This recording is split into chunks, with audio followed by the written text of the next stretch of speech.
Hi, listeners. Welcome to Profity Media Podcast. This is your host, Saad Khan, and you're watching Profity Media Show. Today, we have a guest who is going to be a great resource today especially for Amazon sellers and brands. He's an Amazon specialist. Please welcome Sayyid Zurriyat Adil. Hi, Zurriyat. How are you doing? Hi, Saad. Uh, Hi, I'm doing great. How are you? I'm good. I'm doing better than I deserve. How about you? Yes.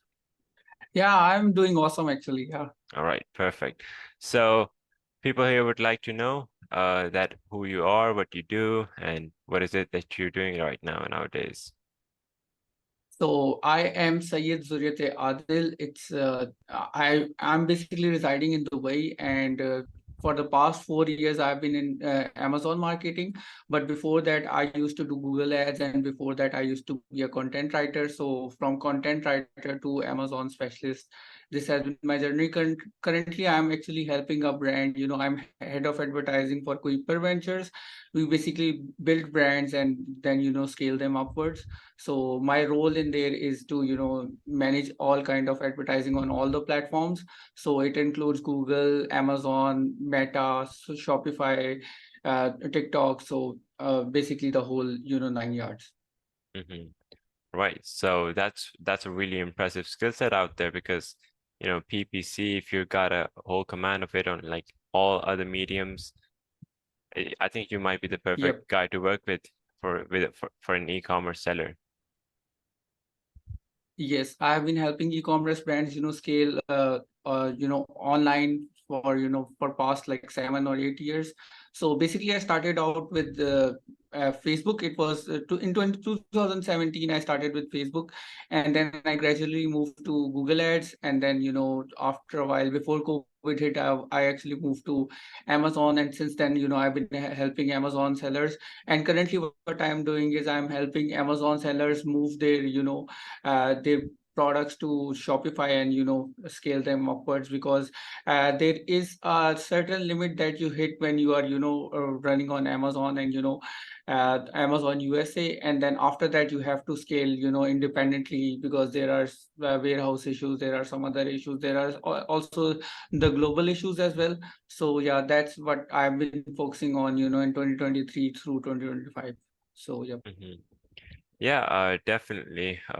That's a lot of things that you're working on, and I would like to know, like, Yeah. since there are many people, many youngsters that are just starting out, and you've walked the path basically. You've been there, you've done that, you've gone through the process. If you could, like, just lay out a roadmap or maybe like the a timeline of what has it been for you, I think that would be really good. So basically, I started out in 2013.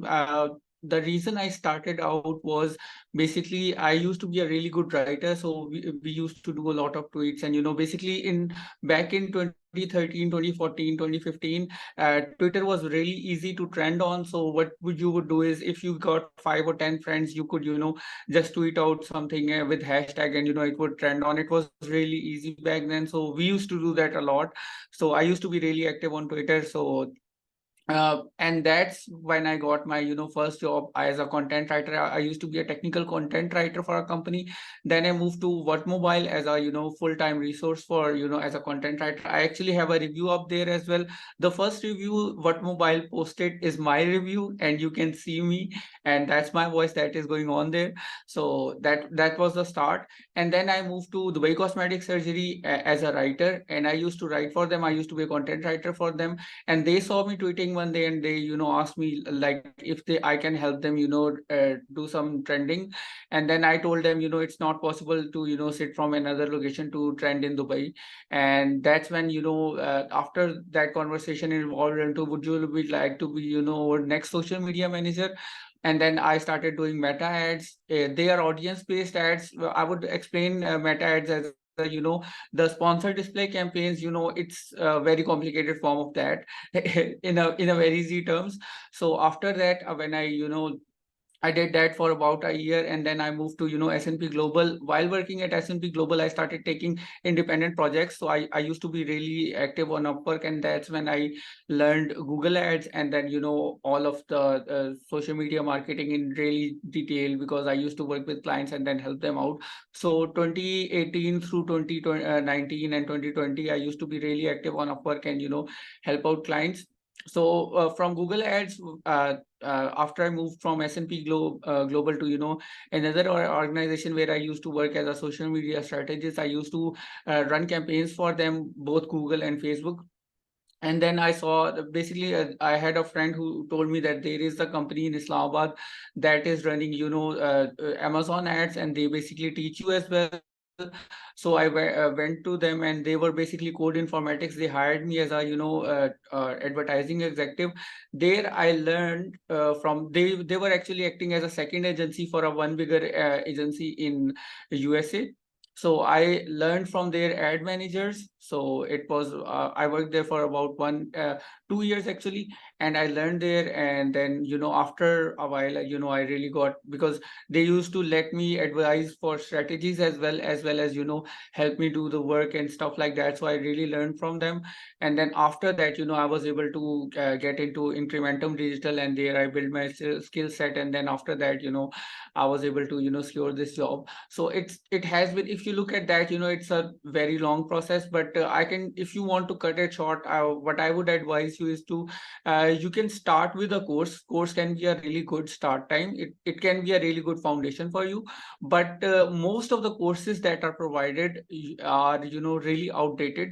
That's the first thing that I see. Even when we are hiring some people, we ask them questions and they give really outdated answers. Because if you remember, in 2019, the Amazon used to be totally different. And even Amazon in 2022 and 2023 are very different. If you look at that, if you look at a lot of strategies, they are not working anymore. And especially there is a big change that has happened. And if someone has used Amazon in 2020 and he comes to Amazon in 2023, he's not even going to recognize the the console as well, because they Yeah, have changed it so much. so But much, yeah, in fact, so much. so yeah, and they keep rolling out updates. I think this month they have introduced like 4 updates.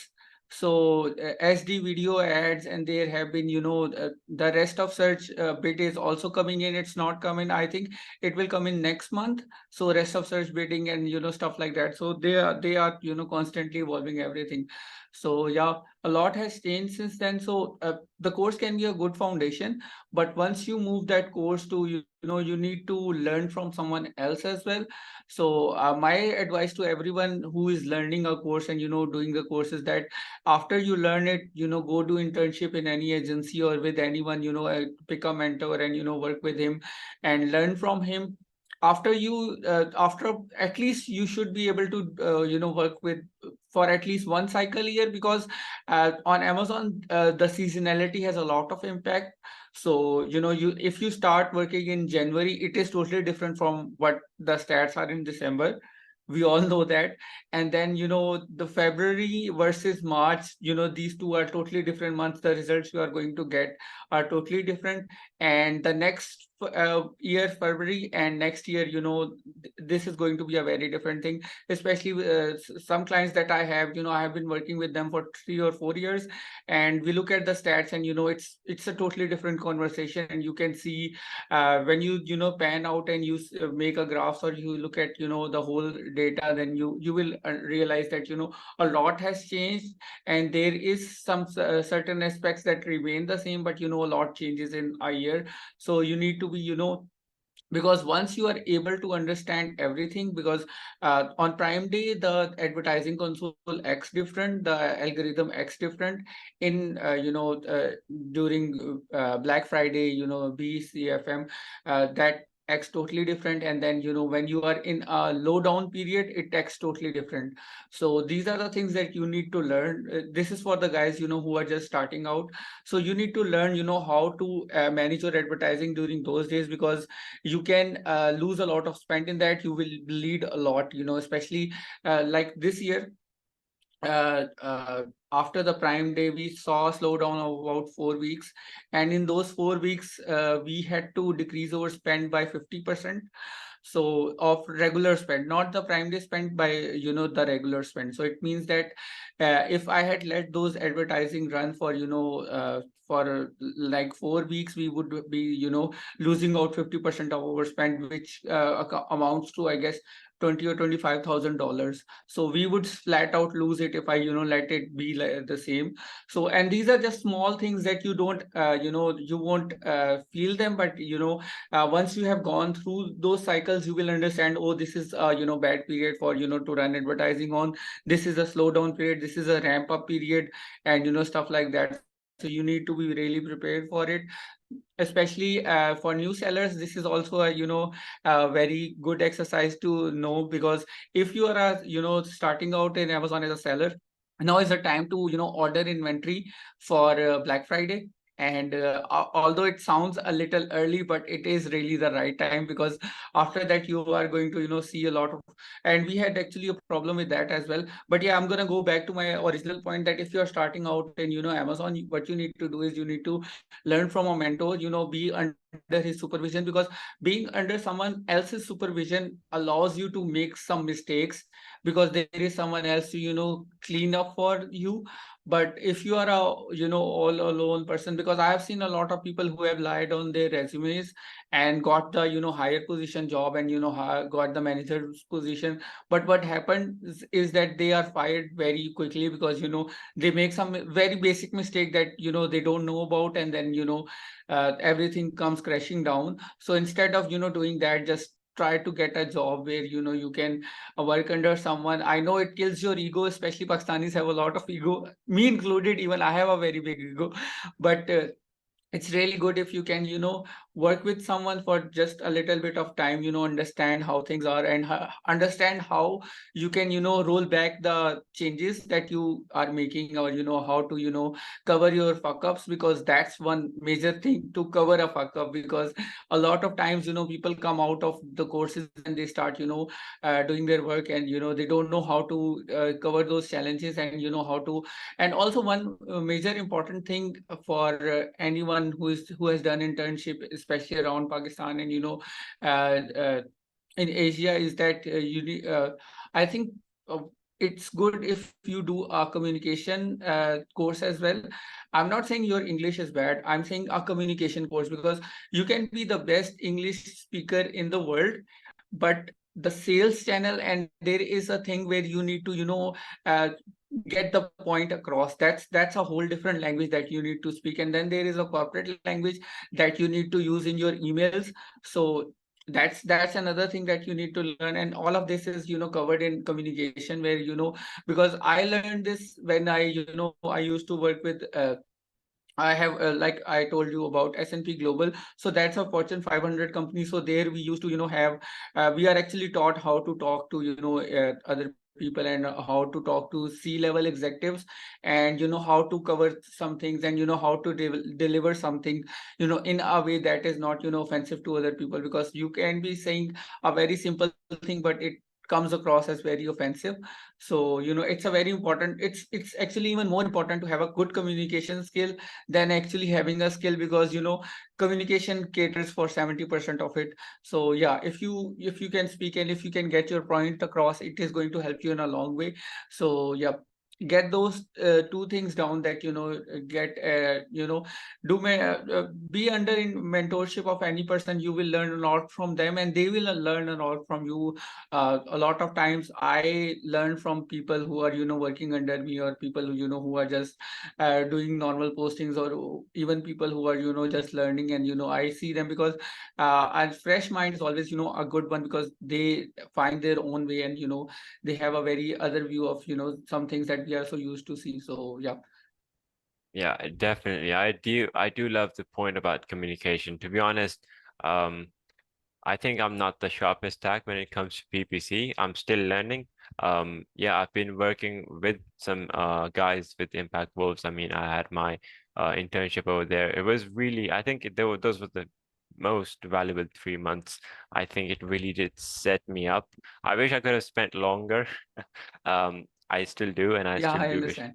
So, I mean, it was really fun, to be honest. I loved every single second of my time there, even when the workload did get a little bit high, but it didn't matter to me because I was enjoying it.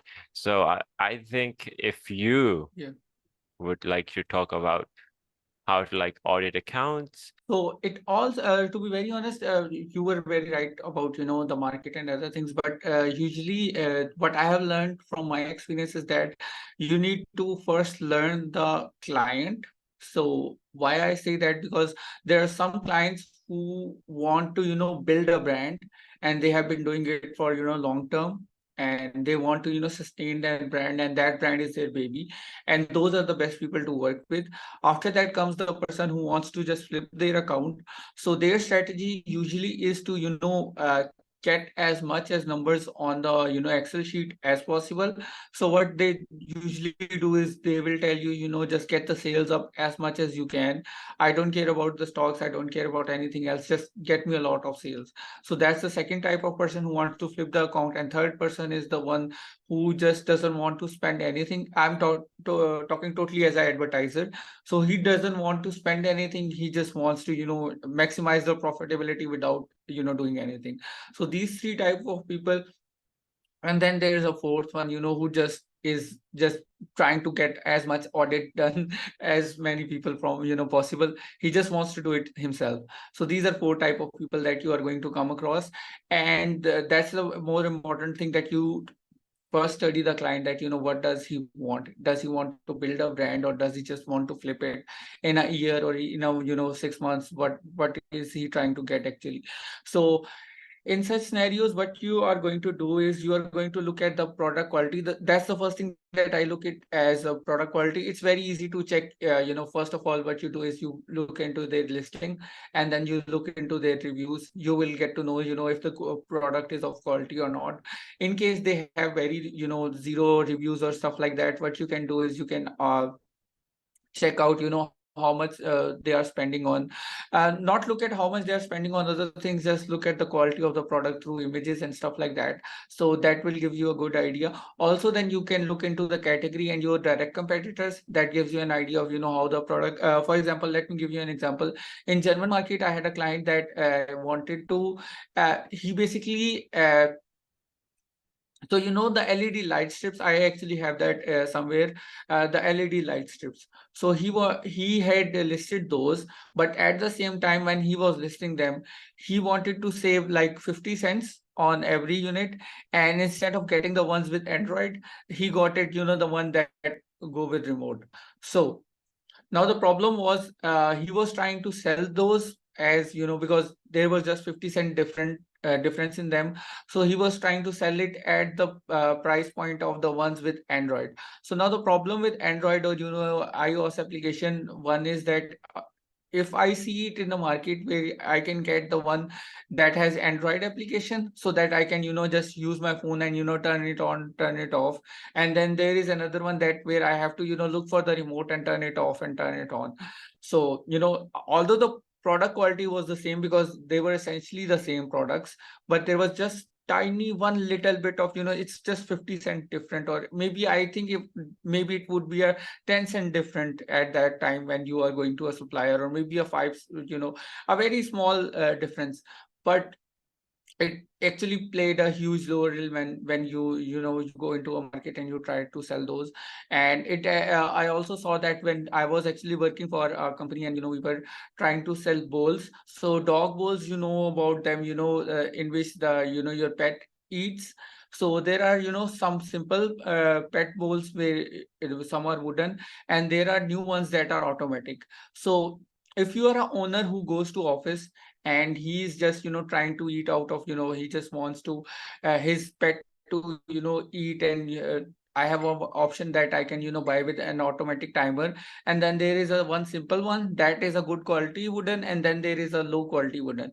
So usually we would prefer the one with low quality, but the problem with pets is that they are part of our souls. Whenever you have a cat, you have a dog, you basically prefer it over your soul. So it's like a child for you, so you would go with a higher quality one. So that same thing happened with him, that he was not able to get any sales, and we actually had to discontinue that product. In both cases we had to discontinue that product and liquidate the listing. So these are the things that you have to first look into and understand why it would work and why it would not. And then the second thing comes in, that what's the price point, and what comes in. And then that's these are the very basic things that I'm telling you. But the problem is that some of us are very uh, uh, very, I think some of us get carried away with listing, and go into all the advertising stuff and talk about campaign names and stuff like that. But in reality the problem is in the product, instead of going into campaign and trying to find out what's the campaign name, and why the sponsor display is not, a vcpm is not running, or why fcpm is not running, stuff like that. So first you need to look out on that and have that, and those conversations are the hardest, because now he has purchased that inventory and he wants to just work with it, but it cannot happen. But if you start with that, what good it will do is it will help the client understand that my product is not good. So whatever effort the advertiser is going to put into it, it is going to be on his part, and it is going to it will be a hard thing to sell. So once you do that conversation earlier, that will help you in the long run as well, when, because we all know that in the end the client is going to blame you for all his losses. So you need to prepare for that. So go into the mind that whatever problems you see, because this is what I see with the amateur sellers, as amateur advertisers as well, that they want to just pick up a client, and after the client has landed, they are just in a bit of a problem, because the product itself is so bad that we cannot do anything with it. So yeah, that would be my first answer. And then what you can do is you can gradually go into the competitors, how competitors are doing, what a competitor is doing that you can do better, or what because there is a complement match where something that is complementing your product. So you can also look into that as well, that how others are doing. For example, if you are selling a lotion and someone else is selling a razor, and for example the lotion and razor are both complements of each other, and they somehow go with each other.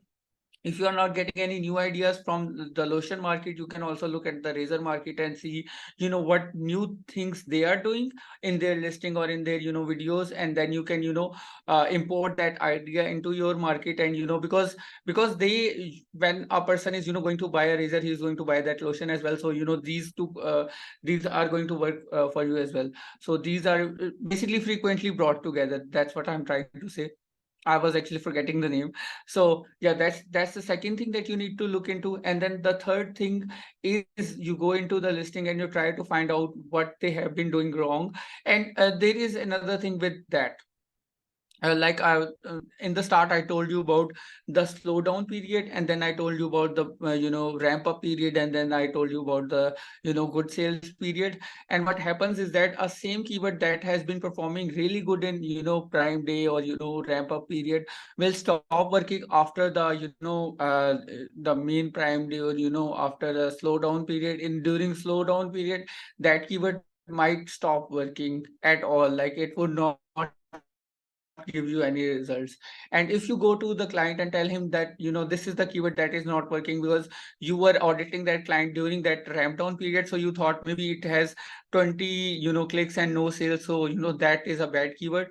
You need to look into a whole picture, and that's why it's better to pull out all the like 1 month data, and then try to get the 6 month 3 month data, because that gives you a better report as well.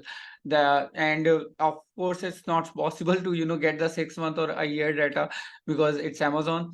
But yeah, if there are some clients that I mean, I wish it was possible. basically it's possible if you have any other It is possible if you have, third-party tools, for example, the Perpetual or others. They do keep the data for, for longer period of time. Actually, I think Amazon also keeps that data as well, but it doesn't let you access it. But what you can do is you can go into any campaign that's like lifetime, and you will see that, since 2020 you have been, this keyword has been doing this much. So the data is there, but they are just not letting you, they will just not let you, use it. You can also, I actually audited one account and it was active since 2017, and they were showing all the data and all the campaigns since then. And but yeah, they don't just let you access it. I don't know why, but maybe they will roll out a thing that helps us with that. But currently, pull out 3 months data. Yeah, definitely. If I had to add my insights, I guess, um, definitely you're the authority over the topic. And I would like to add something is that the conversion rate in a nutshell, Sure, sure. the conversion rate Yeah, just defines how well the PPC is going to run, how well the advertising is going to run.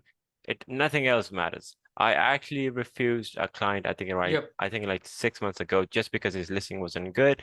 He wasn't willing to spend on the listing. And I was like, hey, another product is not going to save you.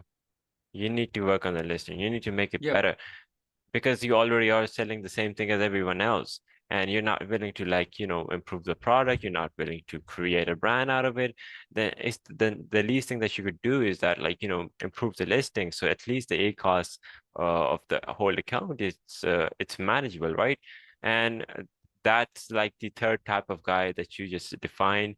And then he did that advice, I guess, but he didn't heed that on that existing product. He instead, after a few months, I think in the last week, he reached out to me, and when I took a look into his account, he was like, he launched a second product. It's a pretty new product, and the listing content is excellent. I think so. He really did. He the advice that I gave him, and he has pretty good EBC. The branding is consistent, smooth, and what I'm observing is that like 20% conversion rate is a standard one that we can get for him. And at 20% conversion rate, he's really getting like the best of both worlds. He's getting PPC orders at break even, and then there's these organic orders that are, like, driving the profit and the take cost.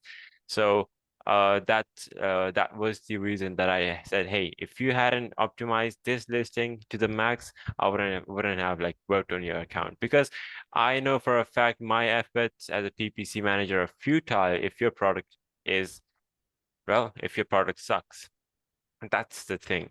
yep, yeah. Eh, Yeah, that makes sense. Yeah, because you need to make sure the product is of top quality and then proceed with the audit and any other thing that and it's a very hard conversation for the clients as well, because they need to put a lot of money into it. And have you noticed that the photographers, Amazon photographers and Amazon content creators, they charge way more than advertisers do.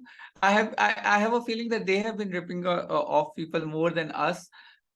So yeah, that's another conversation that we can have, that because the graphic designer who adds Amazon to their end, Amazon, anybody who adds Amazon to their end, they are going to charge thrice or 4 times the price, and for the same thing. So and I have been noticing this especially after working in e-commerce sector, because for e-commerce the photography is different, and then when you go for and tell them that it's for Amazon, and they just up their price, and they just quote you something very ridiculous. But yeah, happens. So yeah, that's also a case where people have been ripping people off. So yeah. yeah, I think so. I think the most harm that, a seller can get from anyone is getting a person, or like hiring a person who has the knowledge, but he has half the knowledge. I think the half knowledge is much more dangerous than the lies. I think so. That is really like one of the worst things. And in order to fill that thing, in order to fix that half knowledge and turn it into something that you can, like, drive results, it's I think it's I think so it's a no-brainer that you join an agency, work over there. Like, I think it was one of the best moments over there in my career. I would love to work them with again. I just love getting into data, translating data into insights. I think that is something that I really enjoy personally. Because PPC, the reason, if I had to tell you what I was before joining this Amazon ads scene, is that before all of this got started with the content writing, and then I got into copywriting, and then I wrote a few sales letters and emails and stuff like that. So that's where, like, the flow of my conversation comes from. And then I had in the agency that I used to work in, into since I've also been working in agencies, I haven't been working freelance most of the time. I think I'm kind of like you, but not like you at the same time. But uh, when I was working over there, I took a look at the Facebook ads. There were some things that I said, hey, these are the best practices. Why are they not implementing that? So I offered that, hey, I'm gonna take care of this account, and they were like, yeah, I mean, it's not doing well. I mean, so we might as well let you have a look. And they were like, I think so around like just the YouTube thing, like you look at YouTube or what the people are saying, just apply those basic principles. I think just basic principles, and those basic principles could be like divided into these three things. And this is how I like consult these e-com sellers or e-com owners. What they do is you need to get these three things right in your product, is in your ads. Is that one of them, it should be the creative. The second one of them should be the targeting. Then the third one is, I may let you guess that. Third one is audience, I guess. I think Targeting is the one, and then the quality. Yeah, I think. Yeah, so the third one is the offer, right? An offer, I Yeah. think the offer is the tabletop, while those targeting and the creatives are the legs that's supported. Because the offer is the Yep. most important thing.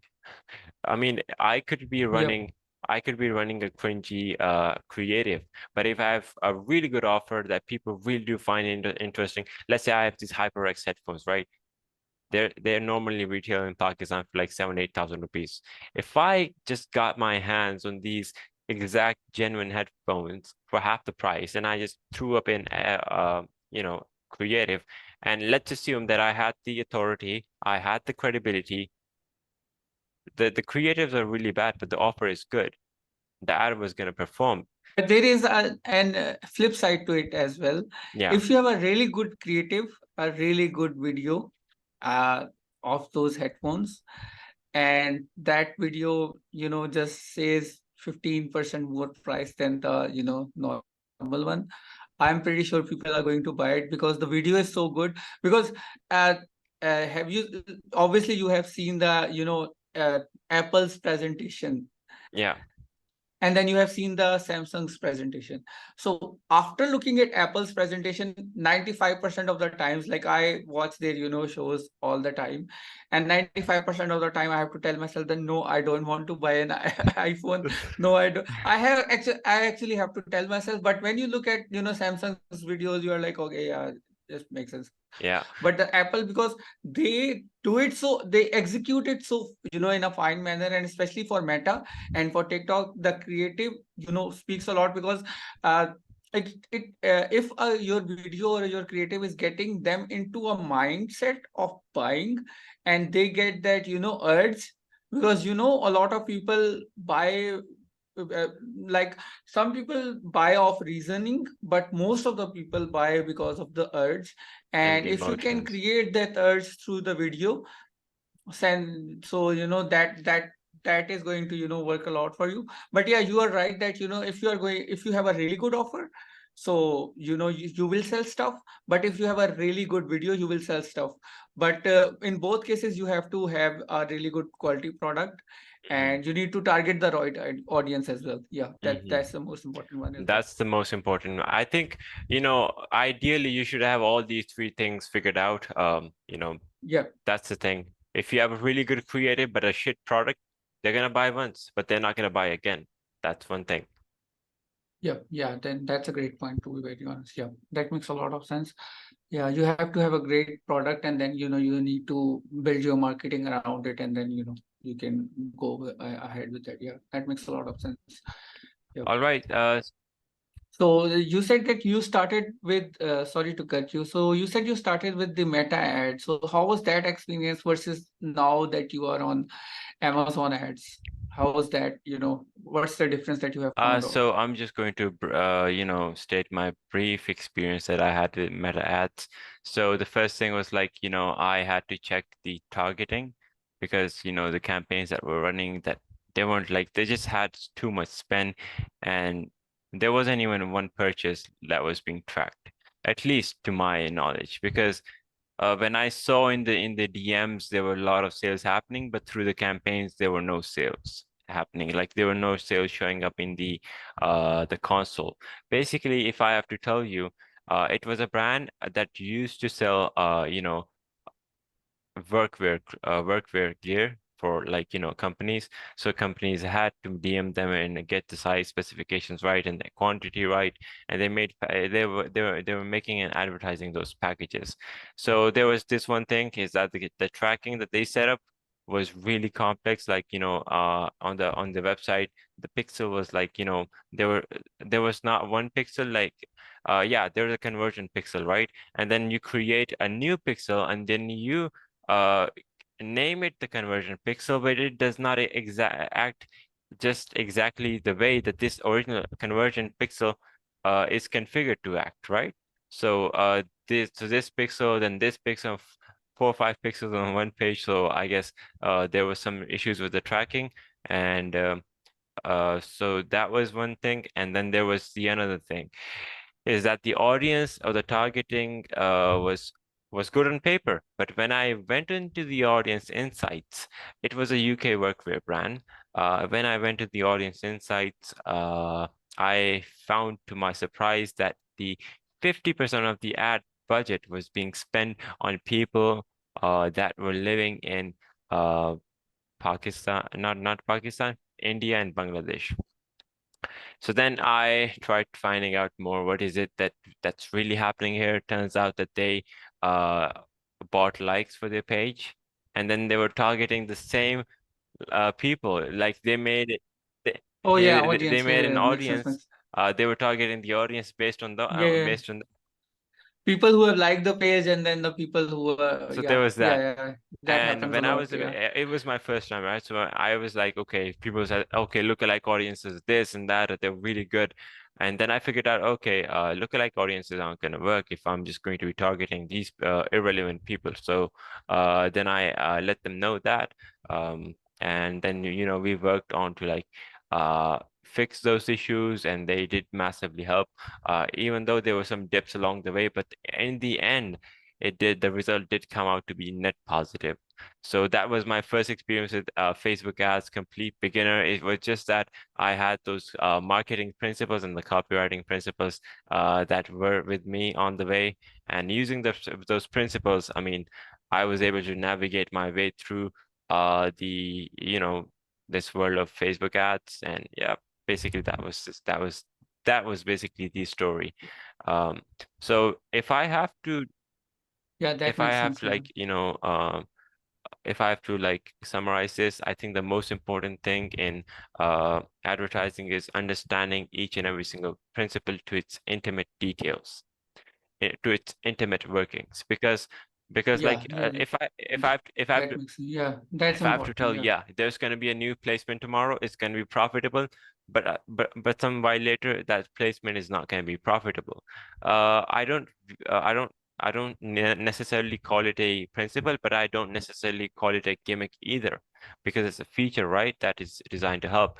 But I would not like base my entire marketing plan on just some random or new placement that has just rolled out, and then suddenly my whole strategy, my whole PPC strategy is just using 50% of the budget or the 30% of the budget on that placement. I mean, it's gonna work out for you, but for how long? It's just the time is ticking. I guess you've experienced that in your accounts as well. I have experienced a lot of things.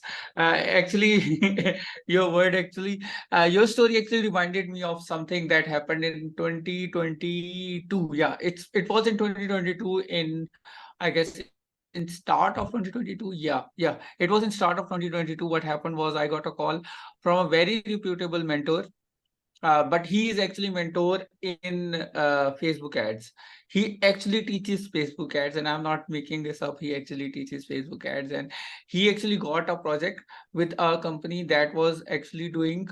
Uh, yeah, it was a company out of California, and they were doing a real estate project, and he had signed a MOU with him, a memorandum of understanding with them, and it was a really big project. It was around 100K. They had already paid him 100K USD. So it was that big. So he calls me up and he was like, "Yeah, tum Facebook ads karte ho na?" And I was like, "Yeah, I do Facebook ads." He was like, "I'm in a bit of a, I have a problem that I need to, just cater. So can you please come online?" I said, "Okay."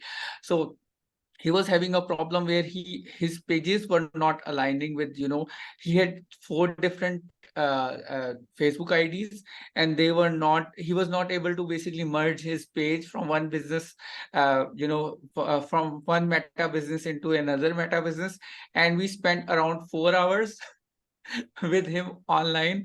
And what I understood from the whole charade was that he does not know anything about Mm. business meta, but he teaches Facebook ads. So yeah, that's kind of things that already exist in the market. And it was very embarrassing day for me as well, because I actually looked up to that guy. But yeah, he actually wanted to hire me for something, but we didn't go forward. But yeah, he had my details, so he called me up for that help. But yeah, I have been using business Facebook since, I guess, yeah, in 2017 we had set up the Dubai cosmetic surgery. We had set up our first business, Facebook business. So since then I've been using it, and I understand how to move assets, what are pages, and then assets have their own assets. And there is two for example, if you have two business managers, you cannot move assets across. And if you have two ad managers, you cannot move audiences across, because there is so many layers to it that it actually gets lost in it. Even I know some people who don't know how to run Instagram ads from Facebook business. They still don't know that. So you have to go into placement and check mark them. So yeah, stuff like that. So yeah, there are a lot of people that are going around, say, claiming to be knowing stuff, but they don't. Especially the example that you gave me, that lookalike audience and the audience that you are targeting, these are two different. And then multiple Facebook pixels, they are taking it as a conversion, and then there's a whole mess, and they are saying that we should be getting 30,000 conversions. And I'm saying there is no possible way that you can get a 30,000 conversion. And so stuff like that, and this happens a lot. So yeah, people need to, because like you said, it actually comes down to the basic principles of advertising. And then you have to understand the marketing properly, so that you can actually come back out from it, and understand how things are working. Because yeah, actually, I also have one more thing to tell you.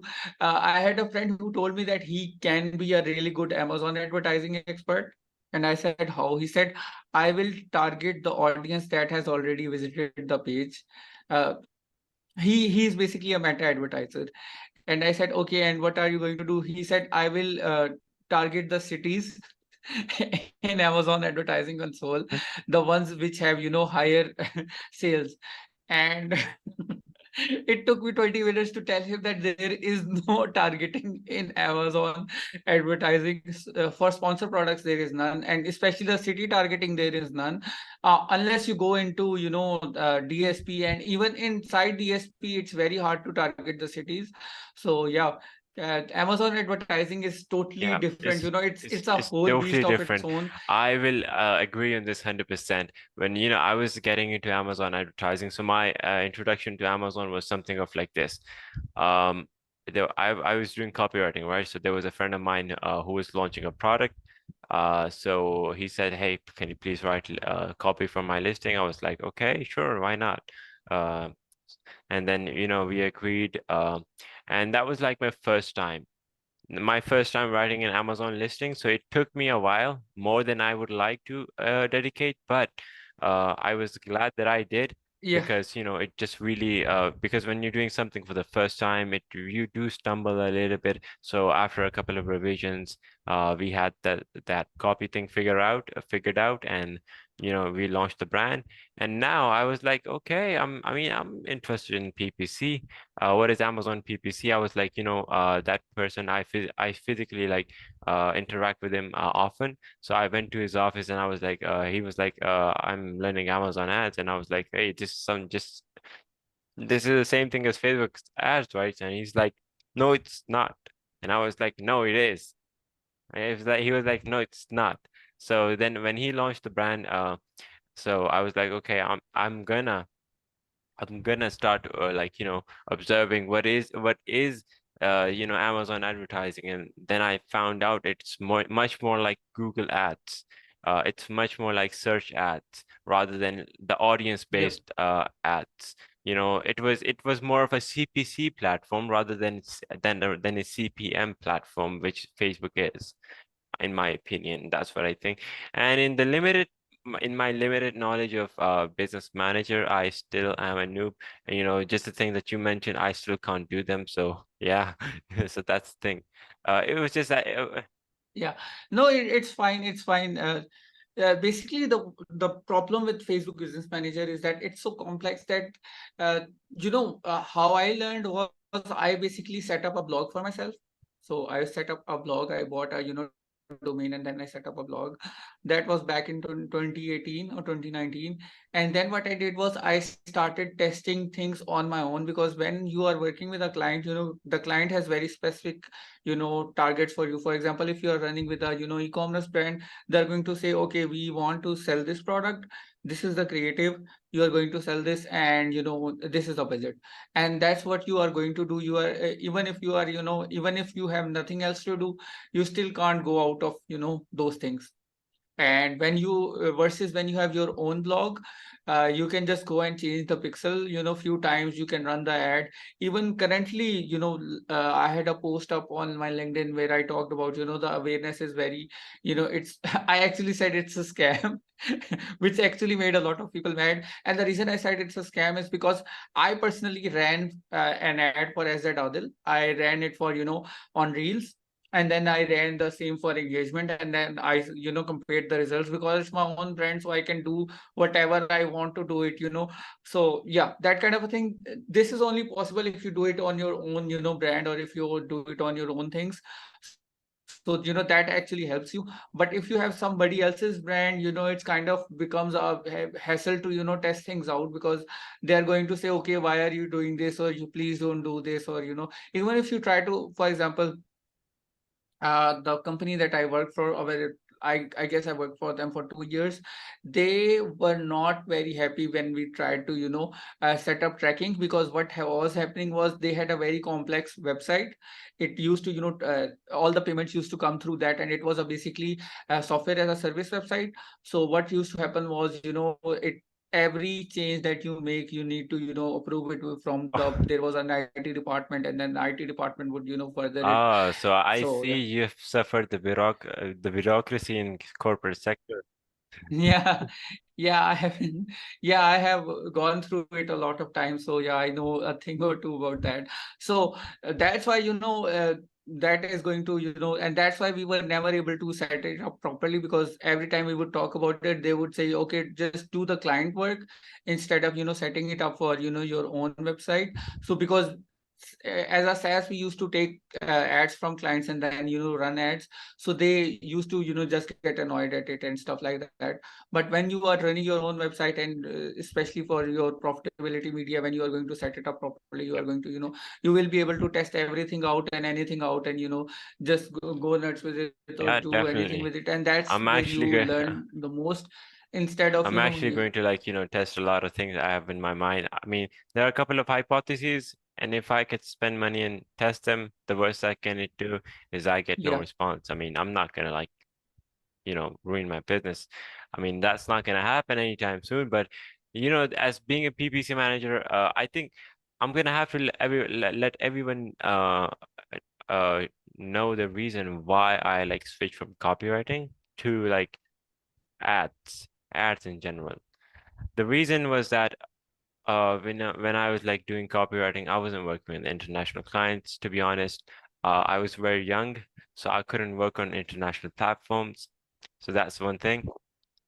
So uh I had to work with local clients, and to be honest, they don't know or know they care about any of these tracking metrics or anything like that. And I couldn't like see, hey, if my is my copy working? Is it actually converting? I don't know. I didn't have the access to the stats, no nothing. And I just felt like I wasn't like making an impact that I wanted to. So Yeah, so, I so understand. you Yeah. know, Yeah. there's this thing. There's the money, and then there's the fulfillment that you get from your work. So the money was definitely there, but the fulfillment, I used to get that dopamine spike. When I see that, Yeah. there's a Yeah, I PPC understand. campaign that's performing good. You know that high as a PPC manager, right? It's so good to have. Like you Yeah. wanna do that Yeah, I over and understand. over and over and over and over and over again till eternity. So Yeah. um Even nowadays, I look at, the advertising stats and advertising sales and, say that, this is because of me, that chunk is because of me, and then, rest of organic is from you guys. But I don't say that out loud. I say it in my head because my team will get offended. But yeah, so these things happen, and yeah, because the impact is the most important thing, because once the start money starts coming in, you realize that, you don't want to do that. You just want to, make an impact on the world. And that's why, and that's another thing that you are going to see when you play it a while, that. And I have seen it a lot, because when I started out in 2020, a person was leaving our company. That's why, I was actually being hired as his replacement. He was leaving because he was making so much money. Like, he was the first person that I saw was making $100,000 in a year.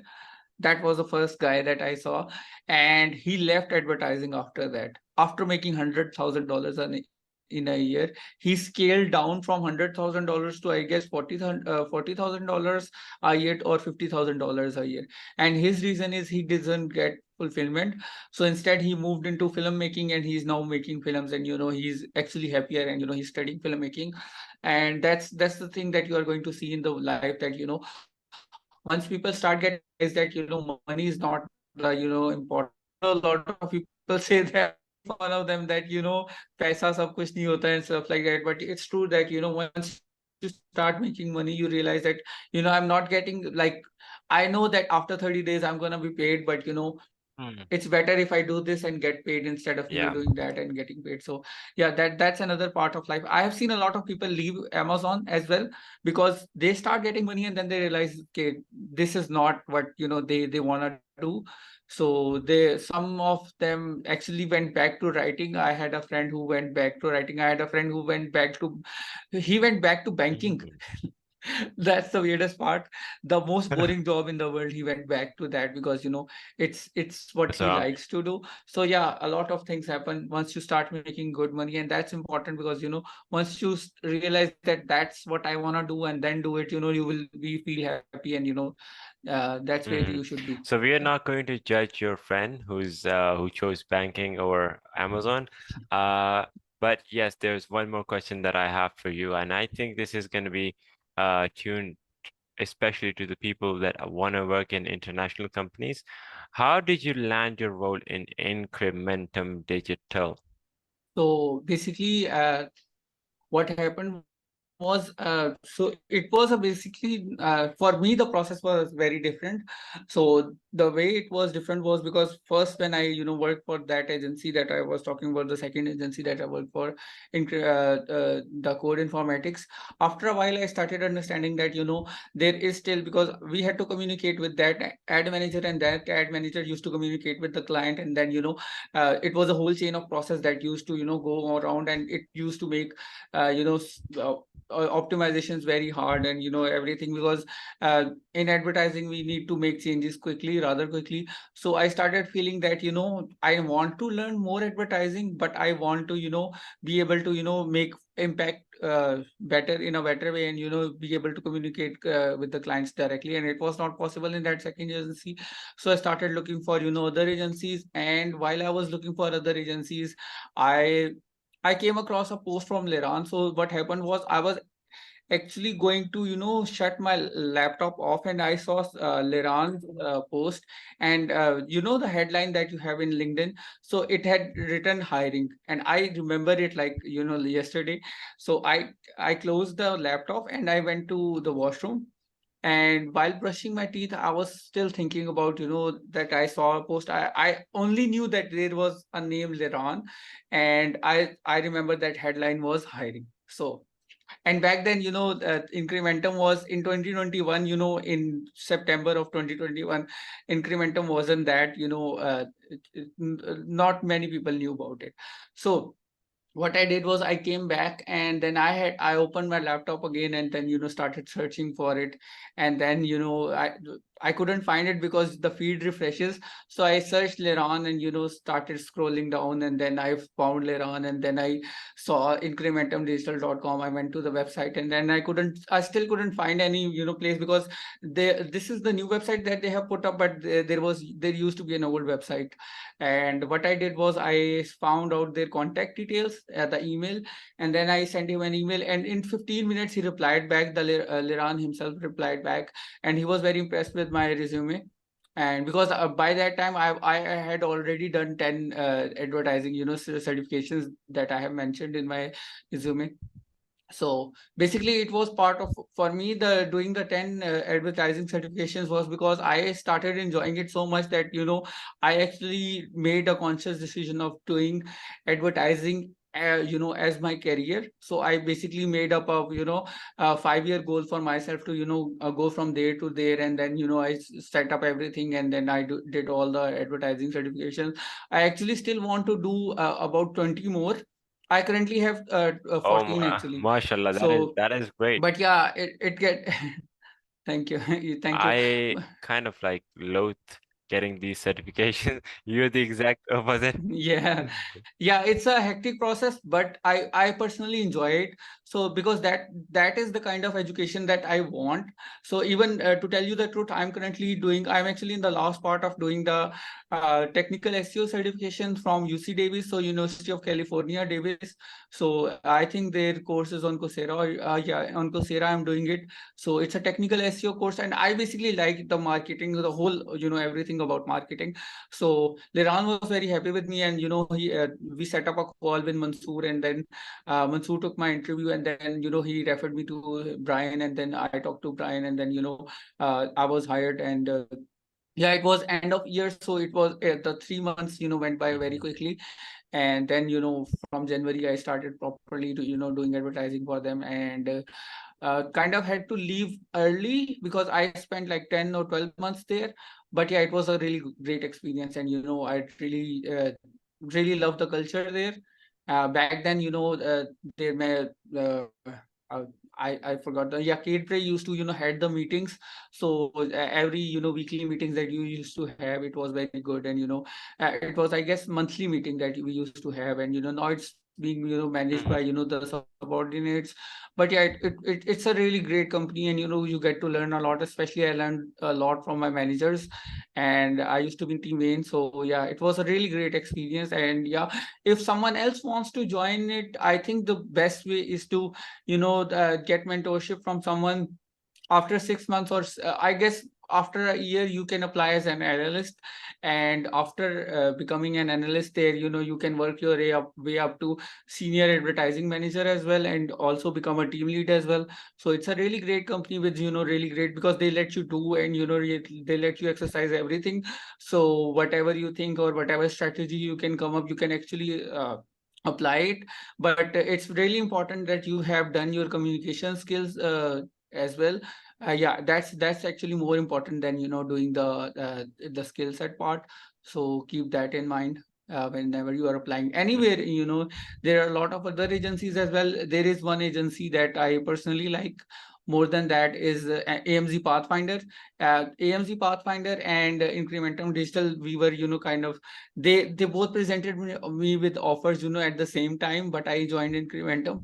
But AMZ Pathfinder is also a really great one, and there are a bunch of others as well that you can look into, and they're really great. Okay. So this is basically we're approaching the end of the podcast. You might have noticed that this podcast was longer than our usual 30-minute podcast because the our guest here is so awesome, to be honest. Just so knowledgeable. I'm myself. Thank you so I much. seriously am a selfish guy. I want to extract all the knowledge from him and give it to you guys for free because this guy, he doesn't have time. He's a practitioner, and practitioners don't really have the time for content, to be honest. So that's the thing. So I'm going to be the one. We're going to be bringing him more often. Just let us know which topics do you want him to cover with us? Like, today we covered the general ins and outs, and soon we will have in-depth discussions on more topics.